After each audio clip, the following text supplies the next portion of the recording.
लोकसभा चुनाव को लेकर के देवरिया की जो सीट है वो गठबंधन में कांग्रेस पार्टी को गई और इंडिया गठबंधन पूरे देश में विजय की तरफ अग्रसर है। पूरे उत्तर प्रदेश में बीजेपी का सुपड़ा साफ होने वाला है और यहाँ पे तो खास तौर से जीतेगा इंडिया, जीतेगा देवरिया। इंडिया की जीत देवरिया की जीत है देवरिया में, और लोग मन भी बना चुके हैं। लोगों में एक जोश है, उत्साह है इस गठबंधन को मत देने के लिए, क्योंकि पिछले 10 वर्षों में बीजेपी ने देवरिया के साथ बहुत दगा किया। सिर्फ झूठे वादे किए हैं, झूठे शब्द दिखाए हैं, कोई काम नहीं किया। कई बार पिछले 6 वर्षों में देवरिया का रिंग रोड और बाईपास का शिलान्यास किया माननीय गडकरी जी, केंद्रीय परिवहन मंत्री और डिप्टी सीएम मौर्य जी के साथ किया। 2018 में इसी जीआईसी में सड़क है कहाँ, आज तक उस सड़क का पता नहीं लगा। अभी बीते दिन यहाँ पे जो पुराना बस स्टैंड था उसका शिलान्यास किया गया है पार्किंग को लेकर, इस पर लेकर आपको क्या कहना है? ये सब झूठे सब जवाब दिखा रहे हैं। 10 साल होने जा रहे हैं, अभी तक नहीं याद आया। लोग बीजेपी को समझ चुके हैं कि बीजेपी सिर्फ खोखले वादे करती है और झूठे वादे करती है। भाजपा सरकार 10 साल की गारंटी वाली सरकार और 400 के पार का इस बार गारंटी दे रही है, क्या असर पड़ेगा? उनकी गारंटी 400 के पास पेट्रोल डीजल पहुंचाने की है, लेकिन जनता वो भी अवसर नहीं देगी। यूपी में कानून व्यवस्था को लेकर क्या है? यहाँ जंगल राज है, क्रिमिनल फ्रेंडली गवर्नमेंट है। अपराधी जो सत्ता के संरक्षण में है वो कानून को किसी भी तरह से रौंद दें, उनके तरफ न कानून के हाथ जाते हैं न बुलडोजर को वहाँ का रास्ता पता है। लेकिन अगर कोई सत्ता से मत भिन्न रखता है, चाहे वो पत्रकार हो, चाहे साहित्यकार हो, चाहे पॉलिटिशियन हो, उसके ऊपर मुकदमे होंगे, उसके ऊपर जुर्म ज्यादती होगी, उसके खिलाफ कार्रवाइयाँ होंगी। पेपर लीक का जो मामला है वो यूपी से लेकर बिहार तक पहुंच गया है।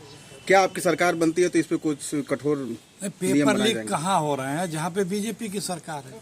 बिहार में जब तक बीजेपी नहीं थी नहीं पेपर लीक हुआ। जैसे बीजेपी आई 2 हफ्ते में पेपर लीक हो गया।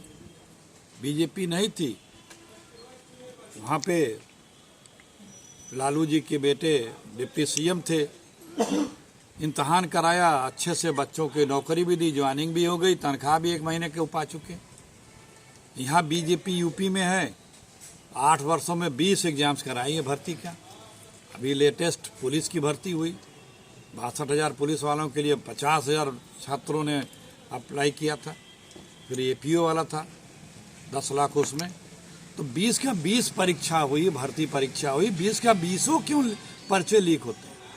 ये लीक होते हैं कि लीक कराए जाते हैं? स्पष्ट है, 1-2 पर्चे लीक होंगे। और बीजेपी के राज्य में केंद्र सरकार में 30 लाख नौकरी खाली है, यूपी में 4-5 लाख नौकरियां खाली हैं केंद्र की, प्रदेश की।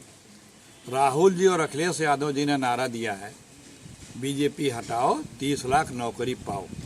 जिस दिन नौजवान बीजेपी की सत्ता को हटाएंगे, राहुल जी के नेतृत्व में दिल्ली में सरकार बनेगी, अखिलेश यादव जी के गठबंधन की सरकार बनेगी इंडिया की।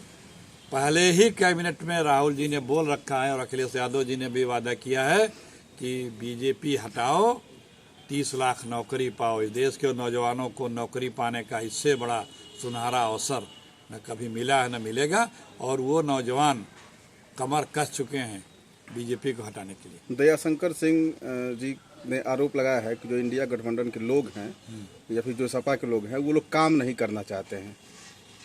हम तो कहते हैं सिर्फ कि दिखावा करते हैं। जो मंत्री लोग हैं बीजेपी के या बीजेपी की जो सरकार है यूपी में, अपने 5 काम गिना दे। देवरिया में ही बता दें 2-4 काम। मैंने गिनाया ना, रिंग रोड आप लोग बता सकते हो कहाँ पे है? प्रत्यक्षम किम प्रमाणम। रिंग रोड का शिलान्यास किया था ना गडकरी जी ने 2018 में जीआईसी में, किया था कि नहीं किया था? बोले आप लोग जी। वो रिंग रोड बन गई है, कहीं है देखा आप लोगों ने? मोदी जी ने और योगी जी ने ऐलान किया था ना कि 3 चीनी मिलें सरकार बनते ही चालू हो जाएंगे, देवरिया, भटनी और बैतालपुर। और मुख्यमंत्री बनने के बाद पहले दौरे में मुख्यमंत्री जी ने देवरिया में घोषणा फिर की थी कि 3 महीने के अंदर चालू कर देंगे। चीनी मिलें चालू हुई, आज 8 साल होने जा रहे हैं। उन्होंने घोषणा किया था कि हम यहाँ एक शुगर का बहुत बड़ा कॉम्प्लेक्स बनाएंगे जिसमें चीनी मिल के साथ साथ तमाम और उत्पाद हो उसमें प्रोड्यूस होंगे। क्या वो बन गया? बहुत सी योजनाओं की घोषणा देवरिया में किए थे, लेकिन एक भी क्या कहीं दिख रही है? ये झूठों की पार्टी है। बीजेपी का मतलब है बड़ी झूठी पार्टी।